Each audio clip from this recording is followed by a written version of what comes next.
ನಮಸ್ಕಾರ, ನೋಡ್ತಾ ಇದ್ದೀರಾ ನ್ಯೂಸ್ ಫಸ್ಟ್ ಬೆಂಗಳೂರು ಫಸ್ಟ್ಗೆ ಸ್ವಾಗತ. ನಾನು ಪ್ರೀತಿ ಆಕಾಶ್. ಮೊದಲಿಗೆ ಈ ದಿನದ ಟಾಪ್ ಹೆಡ್ಲೈನ್ಸ್. ರಾಜನಕುಂಟೆ ರಕ್ಷಾ ಆಸ್ಪತ್ರೆಯಲ್ಲಿ ಧಗಧಗಿಸಿದ ಬೆಂಕಿ. ಅಗ್ನಿ ಕಾಣಿಸಿಕೊಳ್ತಾ ಇದ್ದಂತೆ ಹಾಸ್ಪಿಟಲ್ನಿಂದ ಓಡಿದ ಪೇಷಂಟ್ಸ್. ಮೆಡಿಕಲ್ ಮಿಷನ್ಸ್ ಸುಟ್ಟು ಭಸ್ಮ. ರೋಗಿಗಳು ಸಿಬ್ಬಂದಿ ಬಚಾವ್.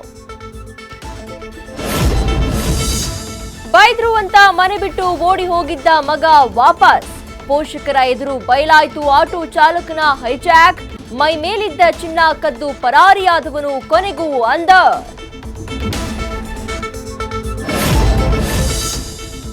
ಕಂಡಲ್ಲಿ ಸ್ಮೋಕಿಂಗ್ ಐಸ್ ಬಿಸ್ಕೆಟ್ ಬಾಯಿಗಿಟ್ರೆ ಡೇಂಜರ್. ಲಿಕ್ವಿಡ್ ನೈಟ್ರೋಜನ್ ಬಳಕೆಯ ಐಟಮ್ಸ್ ಇನ್ಮುಂದೆ ಬ್ಯಾನ್. ಆದೇಶ ಮೀರಿದ್ರೆ ಜೀವಾವಧಿ ಶಿಕ್ಷೆ ಜೊತೆ 10 ಲಕ್ಷ ಫೈನ್. ಬಿಎಂಟಿಸಿ ಬಸ್ಗಳಲ್ಲಿ ಧ್ವನಿ ಪ್ರಕಟಣೆಗೆ ಕೊಟ್ಟ ಡೆಡ್ಲೈನ್ ಎಂಡ್. ಹೈಕೋರ್ಟ್ ಆದೇಶಕ್ಕೂ ಸಾರಿಗೆ ಇಲಾಖೆಯಿಂದ no response. News first reality ಚೆಕ್ನಲ್ಲಿ ಅಸಲಿ ಸತ್ಯ ರಿವೀಲ್. ಸಮಾಜ ಸೇವೆಯಲ್ಲಿ ಅಮ್ಮನ ಹಾದಿ ತುಳಿದ ಮಗ. ಸ್ವಂತ ಹಣದಲ್ಲಿ ರಸ್ತೆ ಗುಂಡಿ ಮುಚ್ಚಿಸಿದ ನಟ.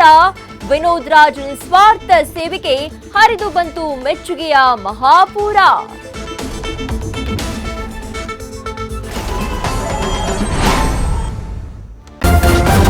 ನ್ಯೂಸ್ ಫಸ್ಟ್ ನಿರ್ಭೀತಿಯಿಂದ ನಿಮ್ಮ ಪರವಾಗಿ.